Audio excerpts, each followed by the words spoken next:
Welcome back to the Fuel Your Legacy podcast. Each week, we expose the faulty foundational mindsets of the past and rebuild a newer, stronger foundation essential in creating your meaningful legacy. We've got a lot of work to do, so let's get started.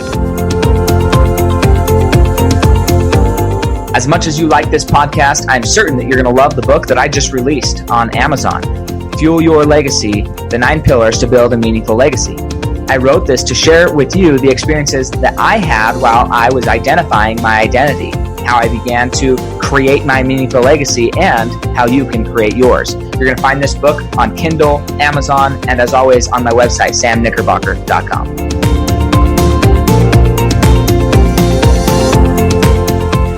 Welcome back to the Fuel Your Legacy show, and today we have a wonderful guest, traveled the world, has done some incredible things. We're going to have some good conversation here. We're going to call back to a previous episode as well. He doesn't know this, but we're going to because of his topic and how important I think it is. And I think he has a little bit more understanding, not that the last girl didn't, but he's played on more stages. Soccer, he's was, I don't know if you still are, probably once you are one, you probably stay fit to always be a professional soccer player. But yeah, just awesome. His name is Jesse Bradley, and we both were in Aberdeen, Scotland at one point in time. So we're going to talk about that a little bit and see where that goes. But first, Jesse, go ahead and share your story with us and where you started and how you ended up accomplishing all of these wonderful things you've accomplished in your life. Thank you so much, Sam. It's an honor to be with you. I appreciate your podcast, your passion, helping people discover that legacy, identity, mindset, and let's dive in. For my story, I grew up in Minnesota on the University of Minnesota campus. It's the Golden Gophers for any Big Ten fans. And I went to all their games and hockey, basketball. I remember the old barn, it was shaking, and it just caught my heart. I told my parents when I was 3 years old, I wanted to play professional sports. My parents also got divorced when I was 7, and I didn't really know how to cope at that time. That was traumatic. I really turned to sports, and sports were such a joy, kind of an escape, and all the friendships that come as well. And so I played 3 sports in high school. I played basketball, baseball, and soccer. And basketball was actually really my first love, and I had dreams of going to the NBA. When you think about your dreams, you might have some initial dreams, and then they get shaped. And it could be based on opportunities, could be based on your talents. For me, to play in the NBA, I would have to be extremely tall or lightning quick. And I was neither. I'm 6'2", reasonably quick, but I could see that there was a ceiling with my basketball career. And yet, in terms of soccer and being a goalkeeper, the doors were opening. So we had a great 2 seasons, my junior and senior year in soccer. We won the championships in the Metrodome back then, like 6,000 fans. And out of that, the doors opened to play in college. And sometimes when you're on one level, there'll be a certain performance or a certain opportunity where you want to make the most of it. My junior year, the championship game in the Metrodome, I was in fear. I really was. As a goalkeeper, I felt so much pressure. And this was a stadium where I've been to so many times for Vikings games, Twins games, and I played terrible. It was kind of like too much analysis by paralysis.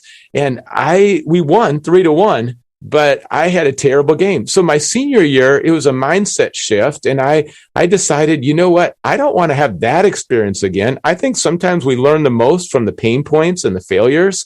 And when we have an opportunity to step back into the same setting, it was like, no way are we going to go down that road again. So my senior year, we actually won in a shootout. And that was really the game that kind of propelled me towards a Division I soccer because, at that time, we didn't have the exact same recruiting that we have now. And you really needed kind of a standout performance. So I ended up going to Dartmouth. I played there for 4 years. The coach was a former goalkeeper. He's a legend in Scotland, played for the national team there. Bobby Clark, he's, good friends with Alex Ferguson, who's a Man U legend. Now I'm getting into some soccer tangents. But Bobby, coached at Stanford, Notre Dame, New Zealand national team, Scotland, a number of places. And I was able to learn from him. And being a goalkeeper, I was just soaking up all his advice. one of the things with your dream I'd encourage you to do is find a mentor. And now you can really have a mentor who's long distance, and you can just get their content, listen to their messages, or it could be someone you meet with regularly. But find someone who's doing what you want to do and shadow them, ask them questions, just soak up the wisdom. And for me, that was Bobby Clark. We won the Ivy League title twice. Our school hadn't won it in 25 years. We had a great team. We had Andrew Shue was on our team. He's kind of well known from Melrose Place and some other. We had Tommy Clark, who's now doing incredible stuff to prevent AIDS. I mean, we just had this culture. And I had great coaches growing up. And then in college, there was this culture. And when you really want to, I'd say, be successful in a field, or you really want to thrive, so much of it's the culture. And what are the values? How do people treat each other? How are we carrying this out?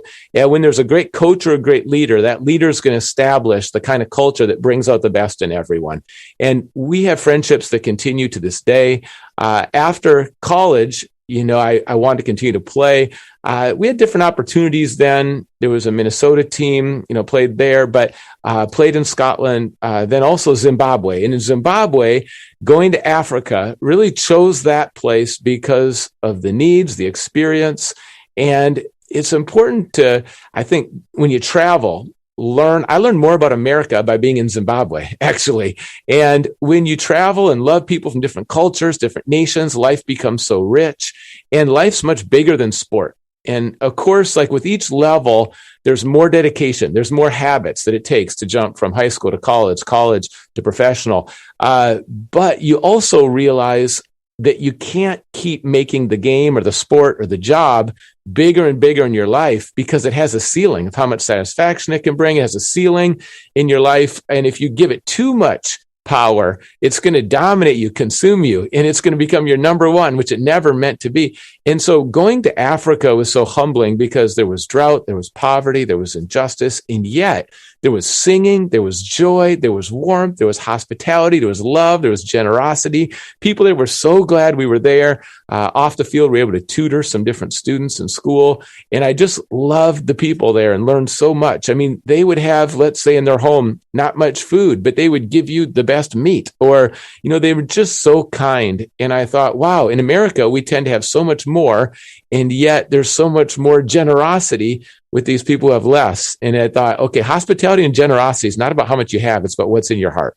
Things, and even your outward conditions, you can have incredible joy in life, even when your outward conditions are so bleak. And I was learning from them so many different things, but loved playing there.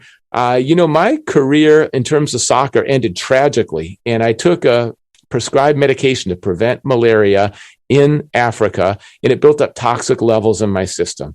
And those symptoms included, migraine headaches, sweats and chills, crazy dreams, double vision. With my heart would start beating 160 beats a minute, tachycardia, atrial flutter, skipping beats. It was so much pain there. And also emotionally, panic attacks, the equilibrium was just thrown off. And with that, depression, some suicidal thoughts. I mean, just a range of stuff I'd never experienced before in my life, side effects, this medication. So sometimes with a career, life would be going one way and then it's not going that way anymore. And so there was both in my soccer career, kind of this ascent, and then also this trauma at the end of it. And yet I think I almost learned more in the trauma than the ascent. And some of those lifelong habits and some of those deep things I think are learned in the pain. And again, out of that pain comes passion. And so I just love to talk about both sincerely, what I learned as an athlete and the habits, the mindset, but then also what I learned as the career came to an end, in a crashing end. And it took me, I was fighting for my life for a year. It took me 10 years to recover. And that's my story on a quick overview. So thanks, Sam. Yeah, no, I am so grateful for you sharing that. I have so many questions that I think build and flesh out this picture of your life and what you've accomplished. And then I want to make sure we do hit on, because one of the things that you do is you help people in marriage and relationships. Yeah, that's right. We haven't really talked about that yet, but I do want to take the conversation and focus it in on that because there's a lot of people who can benefit that. But I'm curious. So you're 3 years old. You have this dream to become a professional athlete. At 7 years old, your parents get divorced. Go a little bit more into that, because a lot of times we have these childhood traumas, and those actually end up defining our lives for way longer than maybe is beneficial for us. Doesn't necessarily mean it's bad, but there's some things that could be better. But did your parents get remarried? How did that heal? Not just with your parents, but that can be a problem when now you're co-parenting. Different people have different parenting styles. If one person gets remarried, now you have the whole thing. Go into that, because I'm from a family of 11 kids. My parents are still married, thank goodness, and we all love each other now, right? There was a lot of crap that went on when we were younger, but now everything's great, and I'm so glad that divorce never happened, although it very well could have, and CPS could have taken us, and our family could have ended up very differently, and it didn't, and I'm grateful for that. Yeah. But as a result, I don't really have understanding of this what it would be like to go through this. So if you can speak to that a little bit more in detail, I'd appreciate it. Right on. Thanks, Sam. It's kind of like you have two pillars as your parents in your life when you're growing up as a kid. And then when those pillars are no longer together, and it just feels like the family's shattered, and it feels helpless because you can't force them to get along or stay together. And you just watch this happen. It's the very thing you don't want to have happen. And yet right before your eyes, there it is. And, I saw a counselor, but it didn't really help me work through those feelings of bitterness or anger, especially towards my dad, because he moved out of state and just wasn't around, even through my high school years. My parents did get married later on, but that divorce right there impacts the kids for so many years and in so many different ways. And it shows up at different times too. I think for me, my main coping piece was just apply myself in school and in sports and dive into those two things and do as well as I possibly can and just kind of immersed in that. And I had great friends too. But you know what? It really wasn't the deep healing. So it was, in one sense, very productive, but in another sense, I still had that bitterness I didn't know what to do with. And for me, part of my journey is tied into faith. And I'm sure you have listeners from all different backgrounds, and that's wonderful. In my family, it's kind of like Baskin Robbins, 31 flavors. And we got atheist, agnostic, Jewish, Catholic, like we got a little of everything. For me, I didn't grow up reading the Bible or have any church or anything until college. At Dartmouth, I took a class, World Religions. I was assigned the Bible, wasn't looking for God, and ended up with this relationship with Jesus, because as I read about Jesus, I thought, wow, I think he satisfies the deep places I've never had satisfied in my life before. And so I made that decision my sophomore year. When I did that, from heaven, I felt like I'm forgiven. And that changed me in terms of the healing process. I now forgave my dad. And I was like, okay, Dad, I just want to have as good a relationship as I can with you. I told my stepdad, can I just call you Dad? And it was like I had this new love in my heart, and the bitterness was gone. And then I pursued my relationship with Dad. There was healing. We started to get together every Thanksgiving. He came to my wedding. I just wanted to give him one more big hug before I got married. I was so glad he was there. It was a process. So forgiveness for all of us is a decision. We either are going to hold on to something or we're not. Revenge, are you going to hold on to it or not? And when you let that go, you actually kind of freeing yourself out of a prison, because if you're not forgiving, it's like being inside, you're locked in your own prison. It's eating your lunch. The other person might not even know, but you're not set free. So when you forgive someone, you're traveling light. And to forgive everyone fully is a great way to do life. And it doesn't mean what they did is okay, but it means that you're not going to hold on to that bitterness that ultimately is counterproductive and it's destructive. And so that decision was huge. I love my mom, my dad, my stepdad, my stepmom. I love all of them, have great relationships with them. And then 2 sisters as well. So our family is very close.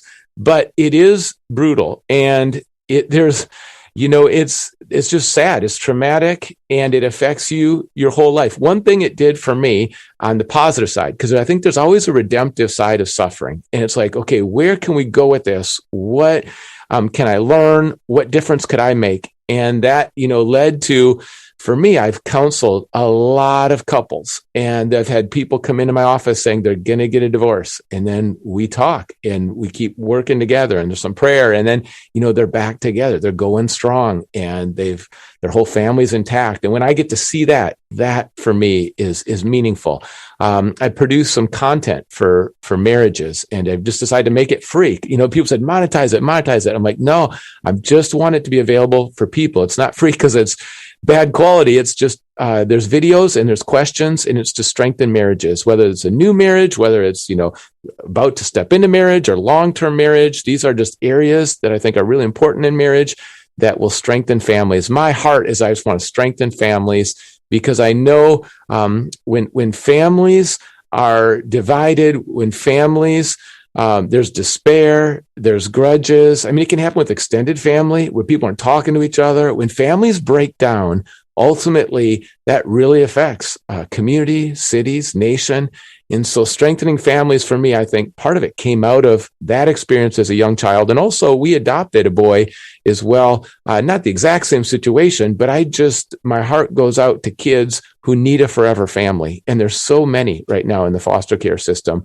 So families that are healthy are able, and maybe it is a stretch, but if you could bring a child in and bring him into your family, now that's going to be, a healing story. There's going to be some trauma there, but worth the sacrifice. And, that passion to see kids that don't have parents have families, that's something I advocate adoption for those kids.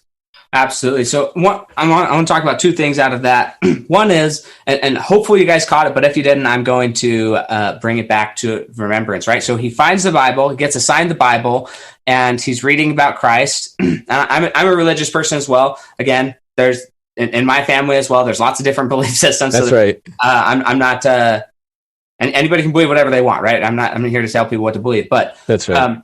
The first thing he said is he forgave himself. And then forgiveness came for his dad. It came for those other people, right? Once you can learn to forgive yourself and not judge yourself and recognize that, you don't have to feel negative energy. You don't have to feel sinful all the time. You can release any guilt and shame and all those things for any of that, and choose to live in peace and harmony with yourself. And when you get at peace with yourself, and I don't know about your experience, I can say from my experience, when I finally was able to let go of any judgment, guilt, or shame or condemnation of myself, it instantly happened where it happened for everybody else in my life. It wasn't like I had okay, I need to forgive this person for this thing and this person for this thing. It was like, once I loved myself unconditionally, I instantly loved everybody else unconditionally. I stopped completely condemning other people for the way they were being, because I just love myself enough. And so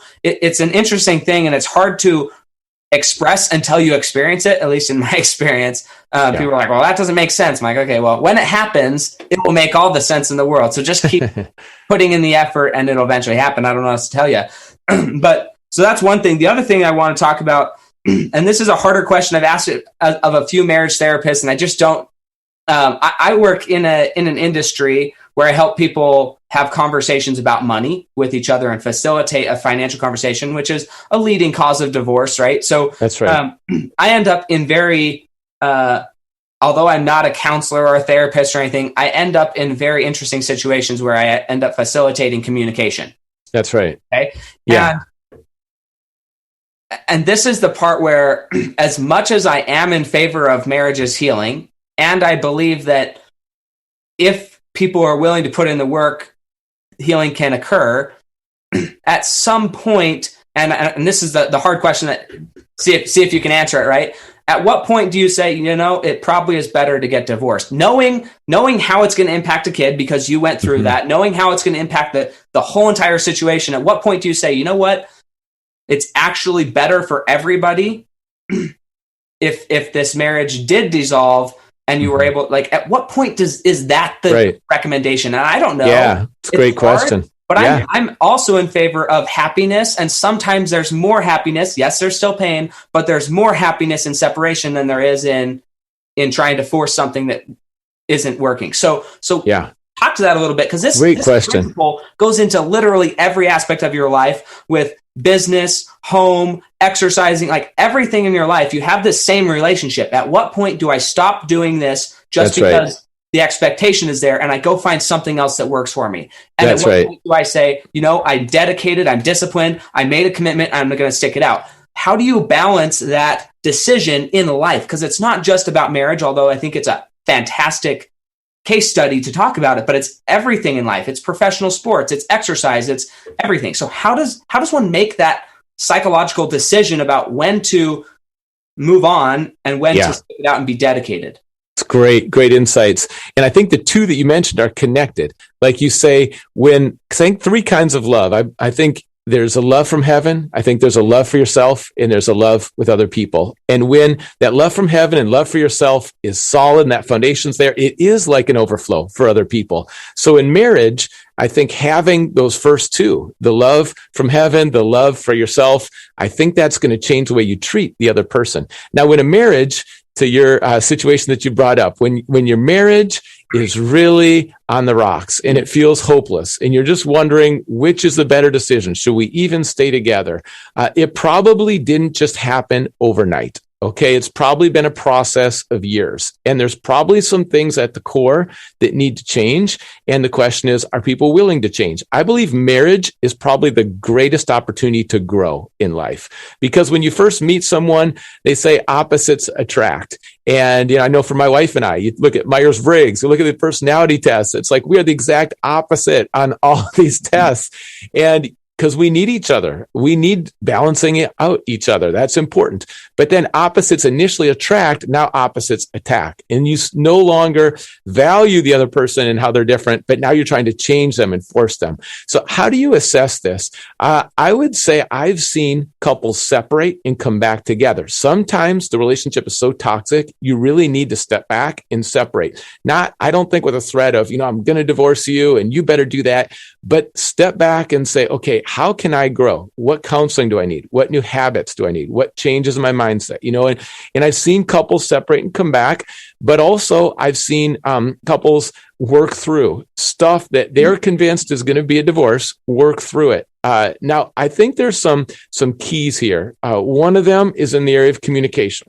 Another one is conflict resolution, right? Another one is expectations, unspoken expectations. Like there's common themes. When I meet with couples, premarital counseling, 100%, like everyone's in love. Everyone thinks their marriage is going to last forever. And I bring up stuff like conflict, and they'll say, oh, we're great at this. We're great at this. Almost everyone thinks they're great. Well, what we don't realize is that we've got habits that are personally that aren't healthy. We've seen things sometimes from our parents, or we've picked up things in the culture that aren't going to help that marriage to be vibrant. And we bring those. We both bring those. When you're single, you don't think you're selfish. And then you get married and you realize, I am kind of self-centered and I am pretty strong and I dig my heels in. And, you start to realize things that you need to grow in. Marriage is very revealing. And if you're not humble and you're not honest, the marriage won't grow and you won't have the healing. You've got to have the humility to own your stuff, to apologize, and you've got to have the humility to be teachable, to learn some new stuff. The marriage is right where it's at because it's perfectly set up to be that bad. So you got to step back and you say, okay, what are we dreaming? What's ideal? I love that question. What's ideal? What do we want this marriage to be like? And then what you find is that both people actually agree. They want the same stuff. They want to get along. They want to parent well. They want to bring out the best in each other. They want to be close. I mean, marriage is physical, it's intellectual, it's relational. I think it's spiritual. There's so many different pieces to marriage, and you want a holistic marriage. And I think both people overall say, yeah, we want that. Okay, well, how are we going to get there? And then that's the next process. They have to kind of identify what those steps are. And then, okay, what's our plan? And what's the accountability? And what I found is if people are willing to walk through that, some of them have a closed mind. And because when there's pain and disappointment, some people harden their hearts and they put walls around those hearts. And when that's the situation, it's going to take more time. And eventually people are going to have to risk again because relationships are risk. But if the two people are teachable and they're not just pointing out each other's flaws, but they have a humble attitude, they can be honest about stuff. Listen, there's no shame in getting a counselor. There's no shame in going to conferences. There's no shame in getting more resources. Invest in your marriage. Like, you don't have anything more important than that. It's even more important in your career. But invest in your marriage, and that's going to be worth it. But it might need to be a third person in the room in walking through some of this. There's lots of great books, there's podcasts, there's a lot of great resources, and there's a lot of people willing to help. Now, there are situations where it's not physically safe. Someone's physically abusive, and we need to get some safety there. Like I say, separation's needed sometimes in some extreme cases.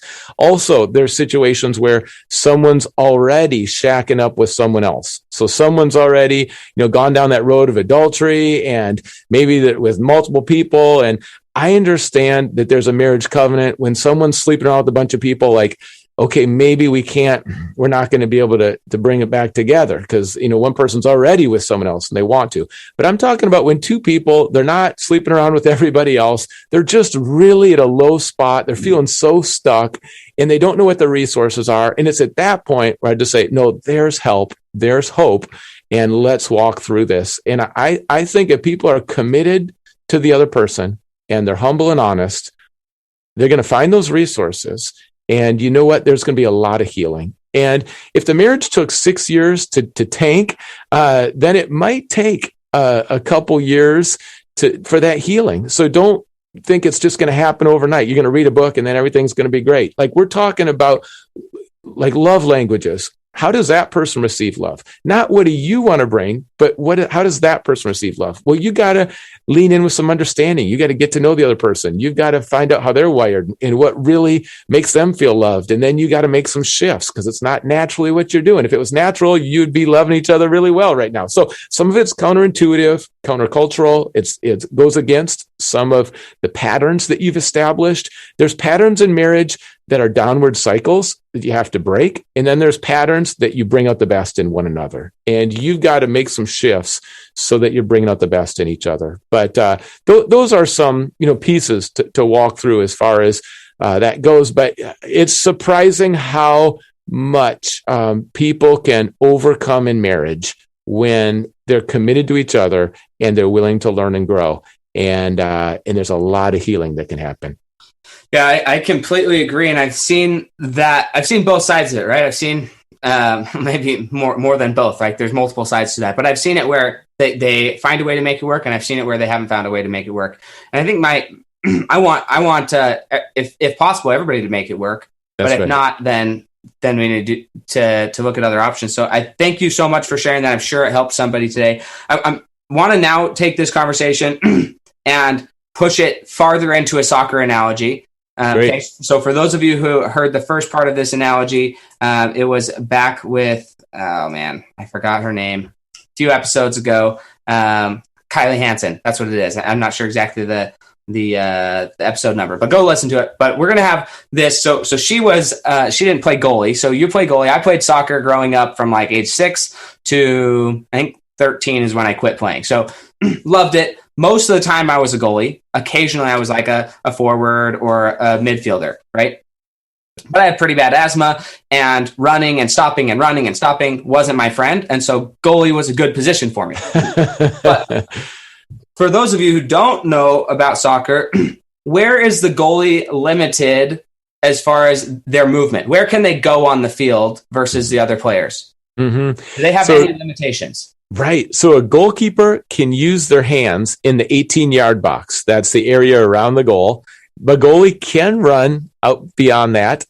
Some goalies are more risky. It's kind of a good metaphor for life. And some of them stay a little closer to the goal. But I think the best goalies do move around quite a bit because you can make plays outside of that 18-yard box. Like, you can head a ball. I remember in college, it was a game against Princeton where I was able to come out of the box and hit a ball. And that play right there was like a key play in the game. And if I was playing it cautious, I would never have been involved. And the guy probably would have come in a breakaway. And if the breakaway, a lot of times they score. So goalies had different styles, but I would encourage goalies to move out beyond the box. Goalies develop foot skills early on in in soccer because it's not just the hands anymore. You got to be able to play with your feet. So that the way you played a lot of different positions, that would help you as a goalie. I just laughed a little bit because, early on, the coach just throws in the net, whoever doesn't want to run or whoever looks like they can't run. And they're the goalie. Yeah, that was me, and it was totally fine. But point is, the goalie really can go anywhere on the field that they want. And inside the box, they get some special privilege. So if they wanted to, theoretically, they could, if they were this good, they could run from one end to goalie. They could run all the way up and score a goal on the other end. Like, they have this ability as far as, like, they're not limited by positions not that anybody's really limited by positions, but it's really uncommon that anybody would leave their position. Yeah. But as a goalie, the reason I bring this up is the goalie is really like the quarterback. You'd think, like, really? How's a goalie the quarterback? He's on the other end of the field. He is the quarterback. He is the one who 90% of the time he's sitting there watching people screw up or do well. He's the one who's there feeding good feedback. He is the leader of the team. Even though he's back in the box, he is the leader. And so now you're in a mentorship counseling type position. I'm in a mentorship counseling type position with my other career. So one thing I love about soccer that I haven't really seen in other sports, and you've played multiple sports, but is the level of triangulation and geometry used by the best teams. You always maintain open, make sure they're always matching up. And whenever there's pressure, handing off the ball. And unlike pretty much any other sports, potentially basketball or hockey, I would say hockey probably fits in this as well, but there's an enormous level of passing backwards with good soccer teams. Yes. Like, they are just fine retreating all the way back to their goalie so that they can kick that sucker back out rather than trying to punch up the field and potentially lose control. Yes. In relationships, I think this is the perfect analogy that sometimes we just haven't got our angles right. Sometimes we aren't able to deal with certain pressures in life. And rather than trying to fumble through it and then ultimately lose the ball or the marriage or the career or whatever, set yourself up to be able to pass the ball to somebody, pass off the responsibility, and be okay with the fact that you just couldn't make the play happen that time. Reset up and go at it again. And sometimes you need to go back to the goalie. You need to go back to a counselor. You need to go back to God. You need to go back to these person who are seeing the overall.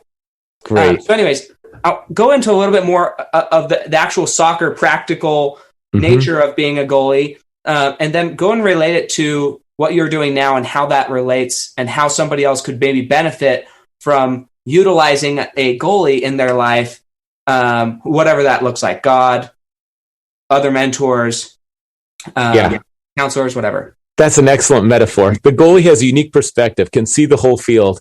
And I think sometimes, like a parent, when you're parenting, you see things in your kids that they're doing, areas they need to grow or move, and you want to speak into that. I was kind of quiet. I was a little more of an introvert growing up. And when I stepped on that field, I just knew I couldn't be quiet. If I was quiet, our team would suffer. So I had to speak up. I had to tell guys, who's coming across the field and what to watch out for, who's out of position and how to shift over. I had to tell them when they did a good job. They needed that affirmation. So even if you're naturally quiet, those settings where you use your voice, there's the power of life is in the tongue, and you got to be able to speak up, even though you don't feel like it sometimes, or it's not natural. Speak into some situations. And sometimes you just need a goalie in your life, someone who's going to be honest, someone who's going to, not just say yes and try to please you or be afraid of you, but someone who's going to speak into it, who has some experience, some expertise. They're able to see some different things. They have a perspective that's valuable. And then listen to those goalies who are really, they have your best interest in mind, but they might say some things that's like, ouch, that helps. Ouch, it doesn't feel good initially, but that helps. And they're going to bring that. A good goalkeeper is going to do that. And I had to know too, my teammates, I had to know who's sensitive. There are some guys that if I came too hard at them, they would crumble and they'd feel defeated. And so those guys, I'm going to be more gentle, a little bit more tender. It's going to be rare that I'm going to kind of rebuke them. The other guys, they need someone to come on strong because that fires them up, and then they competitive, and then it's game on. And I had to lean into those guys a little more. So know the people around you, whether that's teammates, coworkers, know kind of what makes them tick and what gets them going, and to bring out, again, the best in everyone. That's the goal. And, in a lot of different settings, for me, being a goalkeeper, there's a lot of pressure being a goalkeeper because in soccer, there's not many goals. And if you make a mistake, you might lose the game 1-0, and it's on the scoreboard and everyone knows who made the mistake. So goalkeepers have a lot of pressure. Field players, they can dance, they can, take some more risks, try to, nutmeg somebody that's passing the ball between their legs. But even a field player, though, needs to be discerning because I love what you said about you can't go forward all the time. And if you've ever tried to force something that isn't there, like let's say you're dating someone and you just want this to work out and you want this to work out, but it just isn't someone you're supposed to marry, like you got to step back from that and probably find someone else. And that's hard. That's painful. But there's different problems. Now, occasionally perseverance, you're on the right track and you just need to persevere. But the analogy you used is so wise because when you bring it back, so in soccer, when you're attacking, sometimes the defense will pack it all in and you actually have to bring it out to draw them out. So then now you can get to where you want to go. And also it involves more people on the team and you got to switch the angles around. So, for me, there was a career change. It was like soccer ended. Now I had to pull it all the way back, and with some prayer, what am I wired to do? Now, I'm a pastor now, never saw that coming, but there might be some solutions that you never saw coming. There might be some direction that you never saw coming. Sometimes the greatest blessings in life are things you didn't see coming, but you were able to recognize this isn't working. This strategy isn't working. We have ideas now. We sit around the room and there's 5 of us and we put our ideas on paper and it looks great. And we're so convinced it's so awesome. And then we go out to implement it. And no one's buying in. It's clearly not working. And it's like, wow, what sounded so good in the room is not working in implementation. So what do we need to do? Do we just need to try to guilt everyone and shame everyone that they need to do what we're saying? No, we need to make the adjustment. And so we step back, we learn from that, and then we come back mid-course adjustments and there's a different approach. And a lot of times there's underutilized talent. Like your best approach might be to get your right winger involved, but you're on the left side of the field. So you got to figure out a way to get that ball across the field over to that guy so he can send it in, and then you're going to head the goal in. So realizing your talent, where to get it to, and how you're going to get it there. And when you play in a team for a while, you start to know who likes the ball where, in what situations. And again, that's knowing your team and what's going to work well there. But have the honesty to say, this isn't working in life. And so let's pull it back. Let's start to move this direction. I like to say plan in pencil, that we have stuff that looks good, but you know what?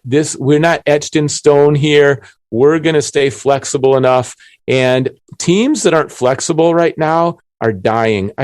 With the pandemic in business, there's so many things shifting, whether it's more digital, work from home, if you are stuck in an old pattern, you just dig your heels in and it's not working, like businesses go down, churches die because of this. The message doesn't change, but the methods do. And if you're married to something because it worked 20 years ago or because you always did it, but it's not going to work for the next 10 years, don't insist on doing it. You've got to make those adjustments. And so flexibility is a key. And that's certainly true in soccer. You got to read the flow. And you got to be able to be unselfish with the ball and move it around and involve the whole team. Yeah, I love it. I love it. I think more people could benefit from this. So if you know somebody, if you're listening to this, you're like, hey, they could benefit from these analogies, shoot it over to them. Just share it with them and help them improve their life.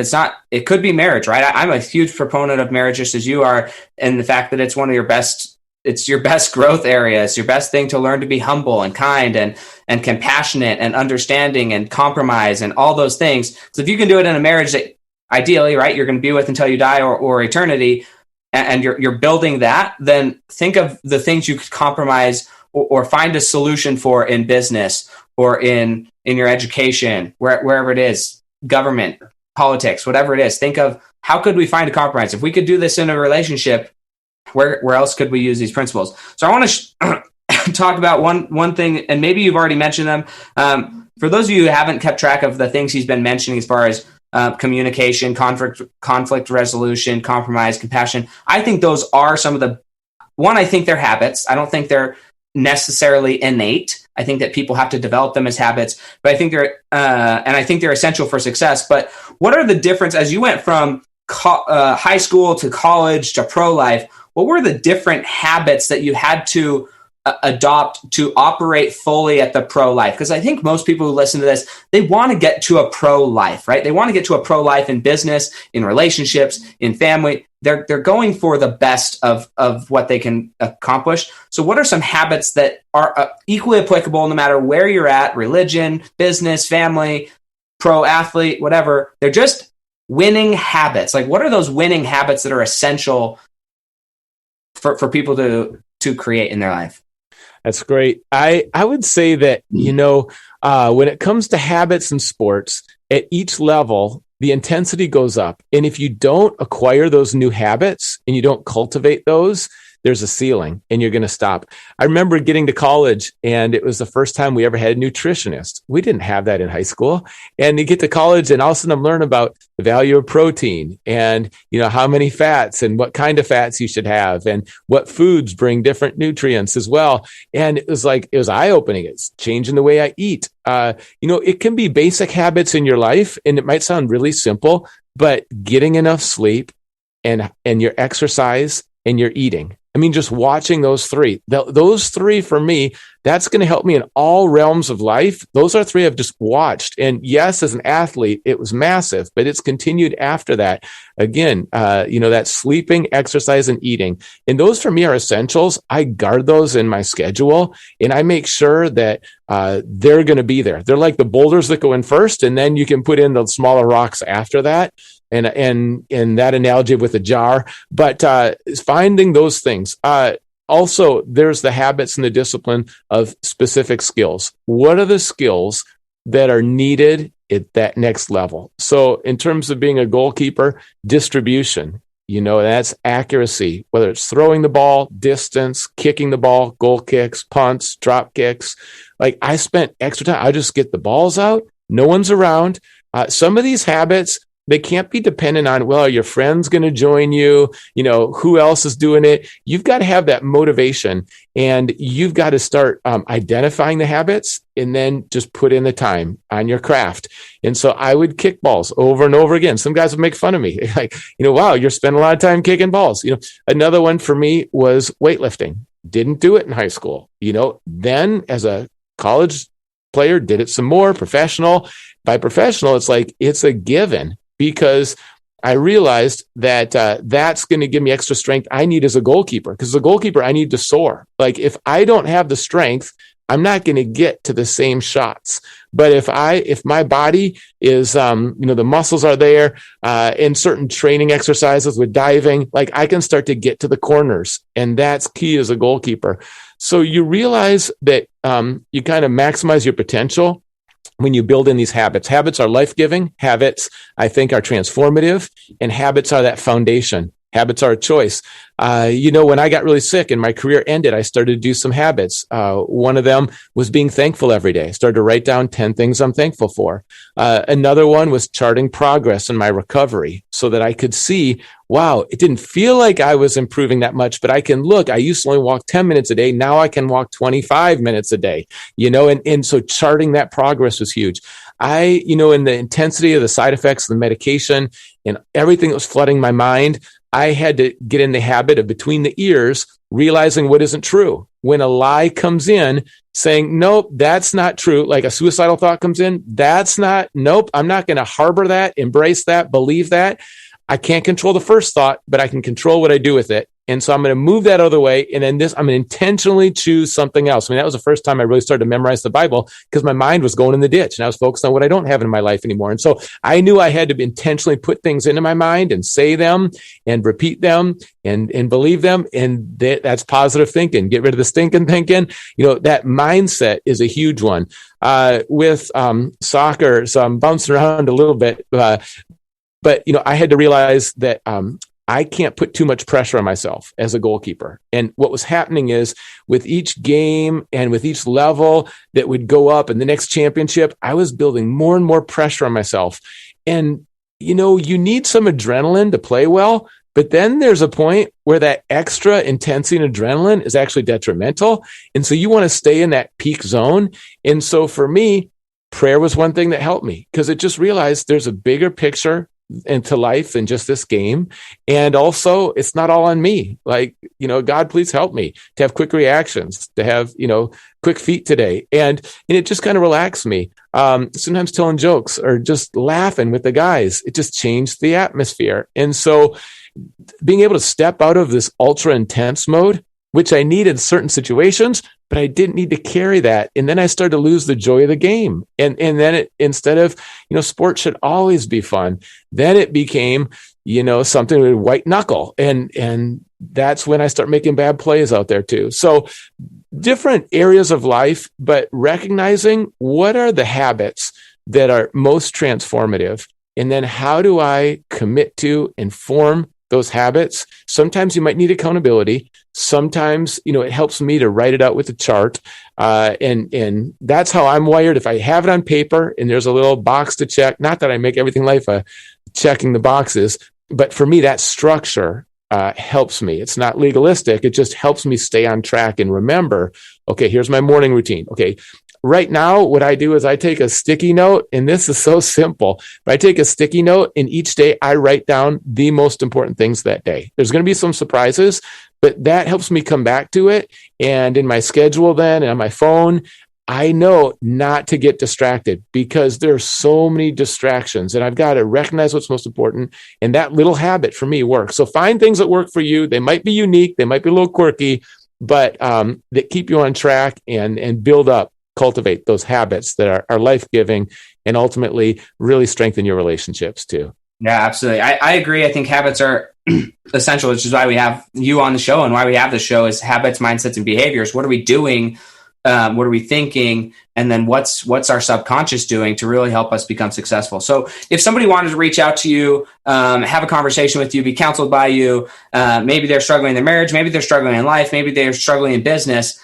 Based on this conversation, I'm confident you could help them wherever they are. And it doesn't really matter what your religious affiliation is. Obviously, Jesse's Christian, and that's great. And I'm on the same page with them. But one of the great things about learning and traveling the world is you learn to communicate with a lot of different people, with a lot of different belief systems. So don't let something like that stop you from getting the help you need. In fact, I often sometimes will go to and get help from people that have opposing belief systems of me because I want to have that growth. I want to see, hey, what if somebody looked at my life from a third party, like a goalie, from a completely separate perspective?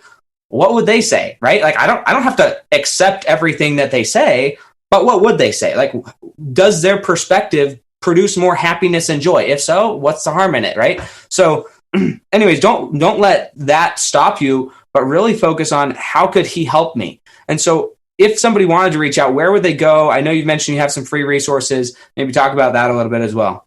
Yeah, we just set up a website, jessebradley.org, and you can go there.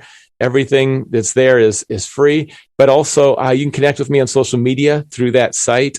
We just made a YouTube channel as well, so making some short videos. I love people from all countries, backgrounds, beliefs. Like I said, my family, such a wide range. And if you want to reach out any of those platforms, definitely, please take the initiative. And however I can serve you, I'm glad to do that. Awesome. Question, are you on Clubhouse yet? I am on Clubhouse now, and that's exciting. I love it that there's a platform where you can have conversations because I think conversations is where so much learning happens. And rather than just posting a picture or a comment, you actually get to talk with people. And then there's people from so many different fields and you learn from them. So I've been on there a few weeks now and just formed a club too. So yeah, definitely. Cool. Let's connect on Clubhouse. Please reach out.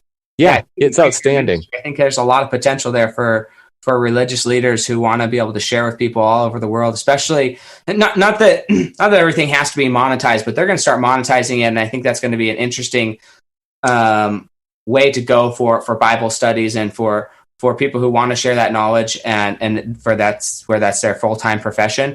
I think there's a lot of opportunity there, better than even YouTube or some of these other places, because it's live interaction from around the world. It's unlike anything that has ever been created to this point that I'm aware of, and it's awesome. So much potential. Yeah, absolutely. So here's the not the $1 million question, but 5 questions, legacy on rapid fire. Are you ready to go? Here we go. Perfect. So what do you think is holding you back from reaching the next level of your legacy today?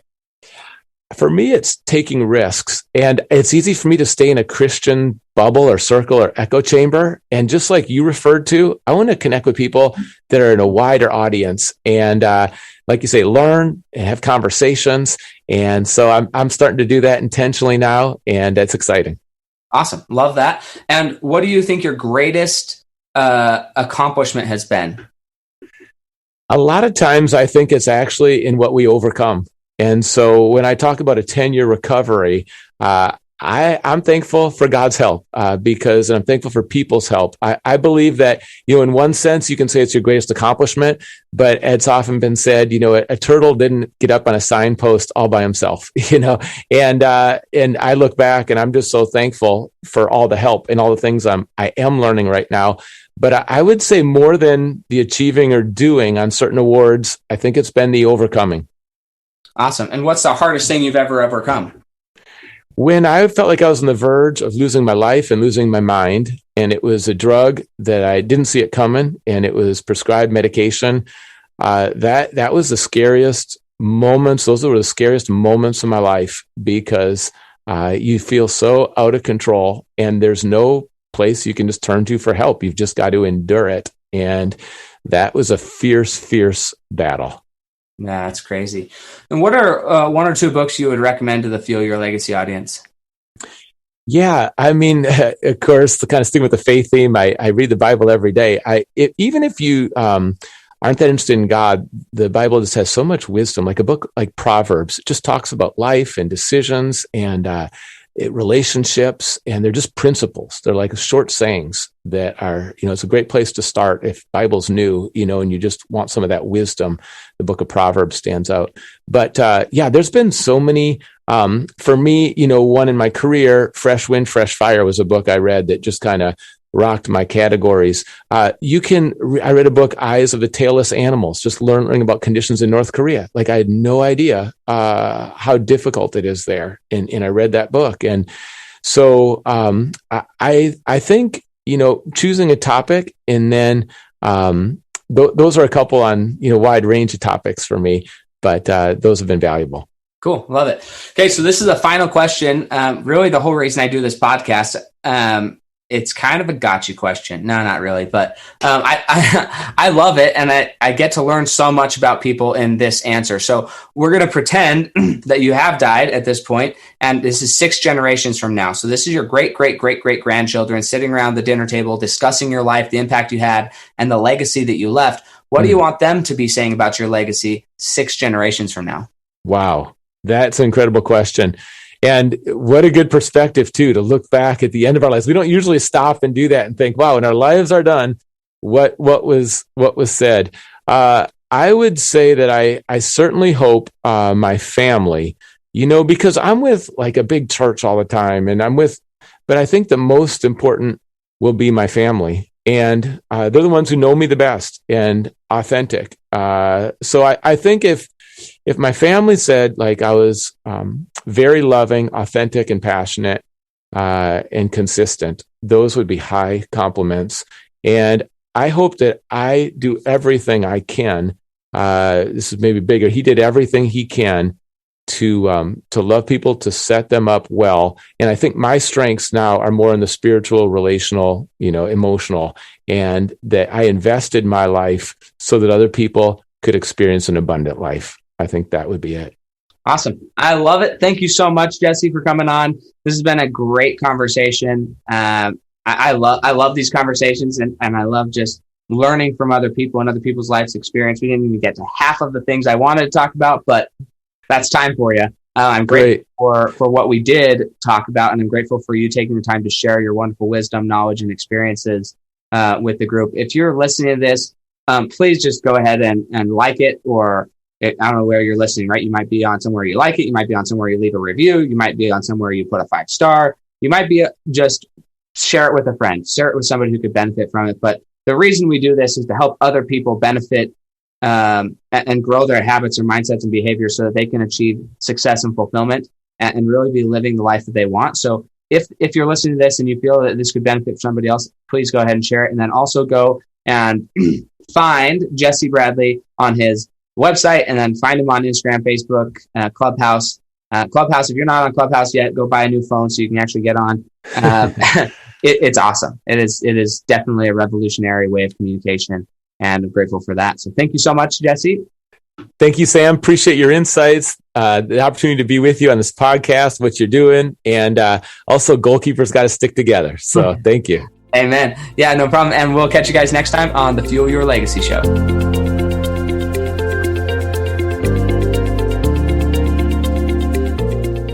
Thanks for joining us. If what you heard today resonates with you, please like, comment, and share on social media. Tag me. And if you do give me a shout out, I'll give you a shout out on the next episode. Thanks to all of those who've left a review. It helps spread the message of what it takes to build a legacy that lasts. And we'll catch you next time on Fuel Your Legacy.